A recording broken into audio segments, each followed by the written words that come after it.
शासन प्रभावक शतक सिंह, शतक वीर, सुविशाल गच्छाधिपति पूज्यपाद आचार्य देवेश श्री दौलत सागर सुरीश्वर जी महाराजा के जन्म शताब्दी महोत्सव के उपलक्ष्य में श्रवण कीजिए विराग क्रांति वाणी का हृदय भेदी धारदार प्रवचन। जिन शासन जिंदाबाद। क्रांतिकारी प्रवचनकार श्री शत्रुंजय महातीर्थ सेवक, कत्ल खानों के जाहिर विरोधक, लाखों पशुओं के रक्षक, मिशन हिंसा मुक्त पालिताना के मार्गदर्शक, श्वेतांबर मूर्ति पूजक तपोगच्छीय सुविशाल सागर समुदाय के गौरव, पूज्य पन्यास प्रवर श्री विराग सागर जी महाराज। जय गिरिराज आदिनाथ। सुख में सावधान, इस टॉपिक के ऊपर हम आज आगे बढ़ रहे हैं कि सुख ये पुण्य से प्राप्त होता है, पुण्य धर्म से प्राप्त होता है। धर्म गुरु भगवंतों के आशीर्वाद से हम करते हैं और गुरु भगवंत जो भी उपदेश देते हैं वो भगवान महावीर का उपदेश है। देह है तो गुरु है, गुरु है तो धर्म है, धर्म है तो पुण्य है, पुण्य है तो सुख है, तो सुख है तो अभिमान क्यों है? नहीं, हमें कोई अभिमान नहीं करना है। अगर आपके पुण्य से, धर्म, देवगुरु धर्म के आशीर्वाद से अगर आपको कोई भी जिंदगी के अंदर जो कुछ आपको सही, अच्छा, सबसे बेस्ट जो भी कुछ मिला है, रोटी, कपड़ा, मकान आदि, धन, दौलत, वैभव, ये जो भी कुछ मिला है ये सब देवगुरु धर्म के आशीर्वाद से मिला है। अगर उनके आशीर्वाद नहीं होते, माँ बाप के आशीर्वाद नहीं होते तो आपको ये कुछ भी नहीं मिलता। दुनिया में करोड़ों लोग ऐसे हैं कि जिनके पास कुछ भी नहीं है, जिनके पास न खाने के लिए अन्न है, न पहनने के लिए कपड़े, न रहने के लिए मकान है, न उनकी कोई इज्जत है, न उनका कोई स्टेटस नहीं है, न उनके पास कोई दुकान है, न मकान है, न उनके पास कोई परिवार है, न बीवी बच्चे हैं, न उनके पास ऐसा कितने करोड़ों लोग हैं ना, उनके पास, किसी के पास आंखें नहीं है, किसी के पास कान है ना, वो बहरे हैं, कान नहीं है, जो बोल नहीं सकते, जो सुन नहीं सकते, जो चल नहीं सकते, जो उठ नहीं सकते, बैठ नहीं सकते, ऐसे भी दुनिया में करोड़ों है। आपको सब कुछ मिला है, ये मात्र और मात्र देवगुरु धर्म माँ बाप के आशीर्वाद से ही मिला है। और जब उनके आशीर्वाद से मिला है, उन्होंने दिया है, तो आप अभिमान किस बात का करते हैं? किस बात का अभिमान है? और इसीलिए आपको सुख में सावधान रहना आवश्यक है। एक राजा की बात आती है। एक राजा जंगल में शिकार करने के लिए निकला, उसके साथ में उसकी पूरी फौज थी और अचानक उसने एक हिरण को देखा। तो हिरण को देखकर उसके पीछे उसका पीछा करने गया। पीछा करते करते करते वो अकेला इतना, क्योंकि हिरण जो होता है ना वो बहुत फास्ट दौड़ता है, तो राजा ने भी अपना घोड़ा दौड़ाया। तो बाकी के सब जितने भी उसके सैनिक थे या मंत्री थे, सेनापति, सब इधर तितर बितर हो गए। राजा अकेला घने जंगल के अंदर अंदर निकल गया, बहुत अंदर चला गया और तो भी हिरण हाथ में नहीं आया। आखिर में राजा सोचता है, धुन में मैं ऐसे गीच जंगल के अंदर फंस चुका हूं, अब मुझे बाहर निकलने का रास्ता पता नहीं है। और मेरे जो सैनिक थे, जिनके पास खाना पीना सब कुछ था, वो कहां गए कुछ समझ में नहीं आ रहा है। अब राजा को बड़ी भयंकर प्यास लगी है। राजा बड़ा तृषातुर हो गया और उसकी जान जा रही है। राजा सोचता है, क्या करूं, पानी कहां से लाऊं, पानी के बिना तो मेरी जान जा रही है। आखिर में राजा एक पेड़ के ऊपर चढ़ता है और पेड़ के ऊपर चढ़कर दूर दूर नजर करता है तो उसे एक झुपड़ी दिखाई देती है। चलो कहीं ना कहीं एक आश्रय मिल सकता है, कौन है वहां पर इस जंगल के अंदर, लाओ जाकर देखूं, शायद आशा है। एक मन में आशा थी, आशा निर्माण होती है कि शायद वहां पानी हो सकता है अगर कोई वहां पर रहता है तो। और ऐसा समझकर राजा उस दिशा के अंदर धीरे धीरे धीरे करते वहां पहुंच गया। जैसे ही पहुंचा तो उसने देखा कि उस झुपड़ी के अंदर एक ऋषि मुनि थे और वो ध्यान साधना में बैठे हुए थे। राजा ने जाकर विनंती की कि महाराज, कि कैसे भी करके मेरी जान बचाइए, कि मुझे बहुत बहुत भयंकर प्यास लगी है, आप कैसे भी कर और मुझे पानी दीजिए। मैं आपका ये ऋण कभी मैं भूलूंगा नहीं, मैं आपके प्रति बहुत कृतज्ञ रहूंगा। आप जो बोलेंगे वो मैं करने को तैयार हूँ, लेकिन आप मुझे पानी पिलाइए। महाराज ने, वो ऋषि मुनि ने ध्यान पूर्ण किया। देखा तो इस नगर का राजा, इस राजा के लिए बहुत कुछ उन्होंने सुना था। उस राजा को देखकर और उन्होंने कहा कि देख भाई, मैं तुझे प्यास लगी है, मैं समझ गया, मैं तुझे पानी पिलाऊं, लेकिन सामने मुझे भी तो कुछ चाहिए। ऐसे में फ्री में मुफ्त में मैं इस जंगल में पानी नहीं पिला सकता हूं। अरे महाराज, आप जो बोले वो मैं आपको देने को तैयार हूं, लेकिन मुझे पानी पिलाइए। आपको पता है मैं कौन हूं? कौन है?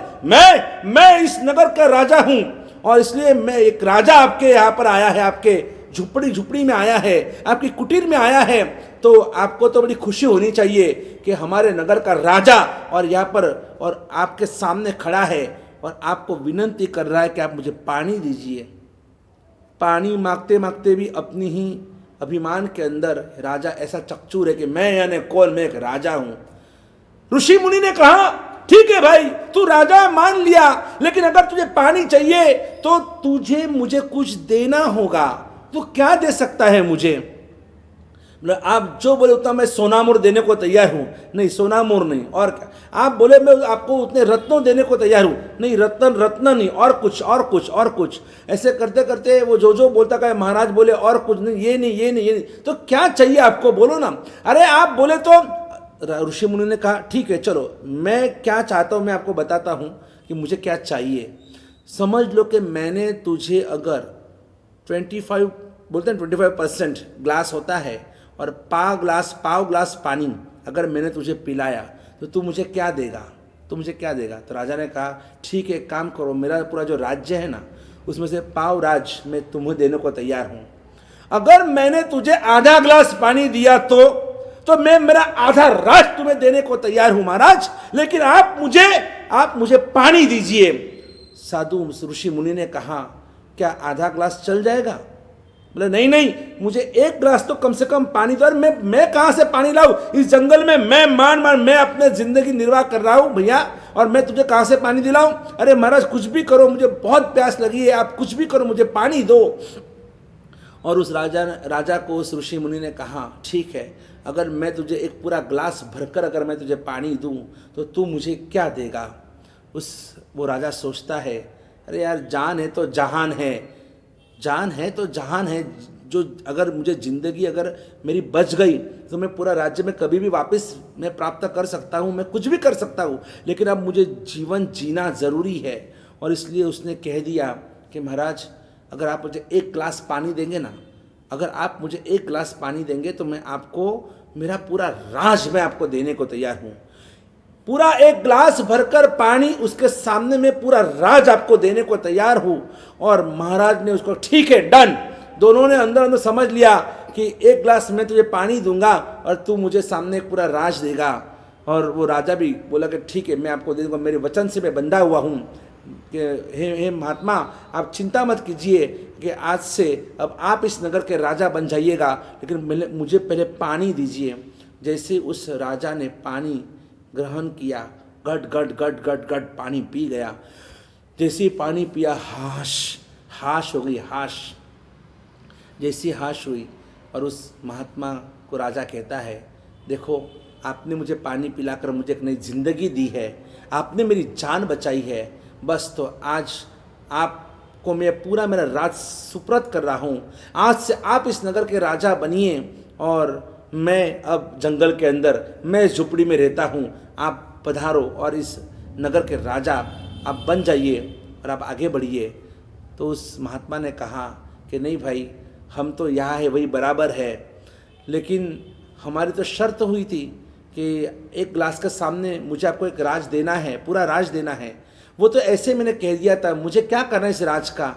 अरे इतना बड़ा राज है और आप बोल रहे इस राज का मैं क्या करूं? अरे नहीं, कौन सा बड़ा राज है? अरे इतना बड़ा राज है, कितने सारे नगर मेरे राज्य के अंदर समावेश हो जाते हैं, कितने सारे गांव, मेरे पास कितनी सारी संपत्ति है, कितने सारे हाथी घोड़े हैं, कितनी सारी मेरी रानियां हैं, इतना सब कुछ।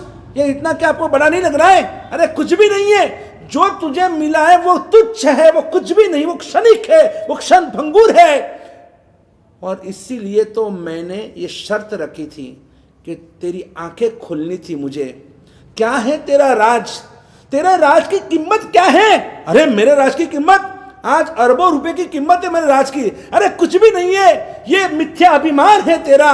और उस महात्मा ने इस राजा से कहा कि राजन क्या करूं मैं उस राज्य का कि जिसकी कीमत सिर्फ एक गिलास पानी है, सिर्फ एक गिलास पानी है। यही तो हकीकत है कि एक गिलास पानी की कीमत जितनी राज्य की कीमत हुई। और इस एक गिलास पानी तो आज कहाँ से भी, एक गिलास पानी तो मैं कहाँ से भी प्राप्त कर लूँगा। उसके लिए मुझे पाप करने की आवश्यकता नहीं है। ये राज मुझे नहीं चाहिए, मुझे तो मुक्ति का राज चाहिए, मुझे तो आत्मा का राज चाहिए, मुझे तो आत्मा का आनंद चाहिए। और इसीलिए उस राजा को महात्मा ने कहा कि सुख में हमेशा सावधान रहना सीखो, सुख में कभी भी छलक मत जाओ, सुख में कभी भी डूब मत जाओ। ये सुख क्षण भंगुर है, ये आज सुख है कल दुख बन जाएगा। आज आप करोड़पति हो कल रोड़पति बन सकते हैं, आज आप एकदम स्वस्थ मस्त हो कल इस शरीर के अंदर रोग घर कर जाएंगे। आज आपका परिवार आपके साथ में कल बिछड़ भी सकता है, आज आपकी इज्जत है कल बेइज्जती भी हो सकती है। हर तरह से आपको तैयार होना है। Do the best but ready for the worst. किसी भी स्थिति के लिए आपको तैयारी रखनी है। सुख में हमेशा सावधान, क्योंकि सबसे ज्यादा पाप हम सुख में करते हैं। सुख के दिनों में अमन चमन, खाना पीना, घूमना भटकना, नाचना गाना झूमना, ये सभी प्रकार के पाप हम सब सुख के दिनों में करते हैं। जब हमारे पास पैसा है ना, हमारे पास पैसा है, पद है, प्रतिष्ठा है, नामना है, कामना है, हमारे पास सत्ता है, संपत्ति है, ये जब कुछ होता है ना, और तब सबसे ज्यादा इंसान उसमें छलक जाता है और उसी के कारण नए नी तरह अनंत अनंत अनंत पाप कर लेता है। किसी शायर ने लिखा है, बहुत सुंदर पंक्तियां लिखी है,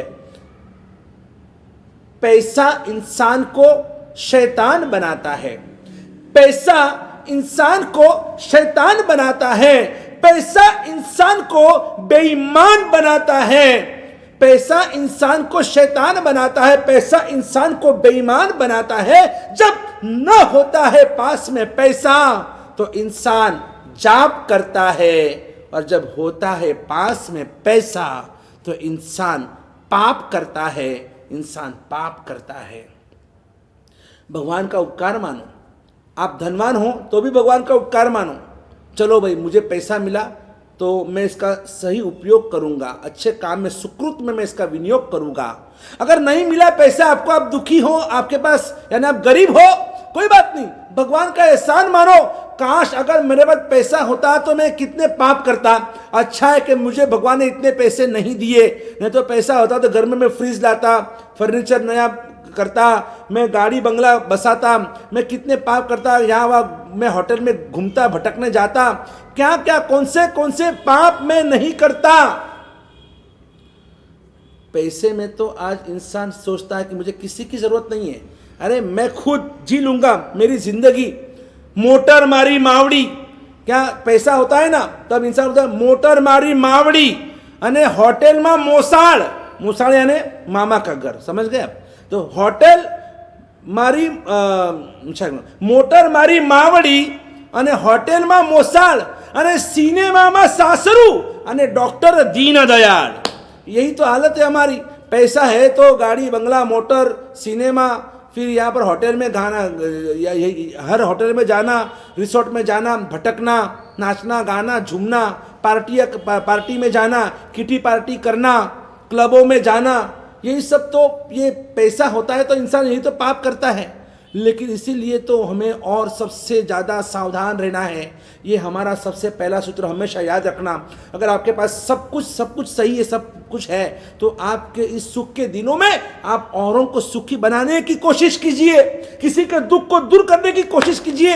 एक सेठ की बात आती है कि एक भिखारी सुबह सुबह सेठ के दुकान पे पहुंच गया। सेठ पानी आपजो ने बहुत तरस लागी छे। सेठ ने कहा रुक, मेरा मानस आ रहा है, मेरा वो नौकर आ रहा है, रुक तू। वापिस उस भिखारी ने कहा सेठ बहुत प्यास लगी है, सेठ आपजो ने મને પાણી આપો ને। सेठ ફરીથી કહે છે અરે એકવાર કીધું ને તને કે મારો માણસ આવે છે, જરા રાહ જો। वापिस थोड़ी देर हुई, अरे सेठ जान जा रही है, मुझे पानी दो ना। अरे यार तने एक बार खबर नहीं पड़ती कि मारो मानस आवे छे। तो उस भिखारी ने कहा कि सेठ कम से कम पानी पीवड़ावा माटे तो तमे मानस बनो। आज यही हालत है हमारी। आप बराबर सोचना इस चीज को કે પાણી પીવડાવવા માટે તો તમે માણસ બનો. આજ मानस तो छे पर मानस में मानसाई खलास થઈ गई છે. हम ह्यूमन तो है लेकिन ह्यूमैनिटी नहीं हमारे में, मानवता लेकिन हमारे में मानवता खत्म हो चुकी है. और इसी मानवता को लाने के लिए ही आपके आसपास में हमारे जितने भी दीन दुखी हैं, उसमें भी हमारे जितने भी जैन परिवार जो आज सबसे ज्यादा दुख के अंदर अपने दिन गुजार रहे हैं, उन सभी को सुखी बनाने के लिए, उन सभी के दुख दर्द को दूर करने के लिए जो हमने हेल्पलाइन चालू की है, और उस हेल्पलाइन के अंदर आप भी तन मन धन से जुड़िए. आपसे जितना हो सके आपके हाथों से आप कीजिए, और आप भी इसमें कार्यकर्ता के रूप में जुड़िए. और मेरी इतनी अपेक्षा है आपके लिए कि सच में हम सबका कर्तव्य है, और इसी कर्तव्य को आगे बढ़ाते हुए सबसे पहला सूत्र याद रखना, सुख में सावधान. अब आगे का सूत्र कौन सा है? ब्रॉन्ज मेडल के बाद का है सिल्वर मेडल, और उस सिल्वर मेडल को पाने के लिए ही कल का प्रवचन हम सुनेंगे जरूर जरूर. तब तक आप बस जितना आपसे हो सके उतने अच्छे अच्छे नेक काम करते रहिएगा, सुख में सावधान रहिएगा. जय गिरिराज, जय आदिनाथ. बोलो मारा वाला महाविष्णु भगवान की जय हो. बोलो वर्तमान गच्छाधिपति आश्रम दौलत सागर सुरेश्वर जी महाराज की जय हो.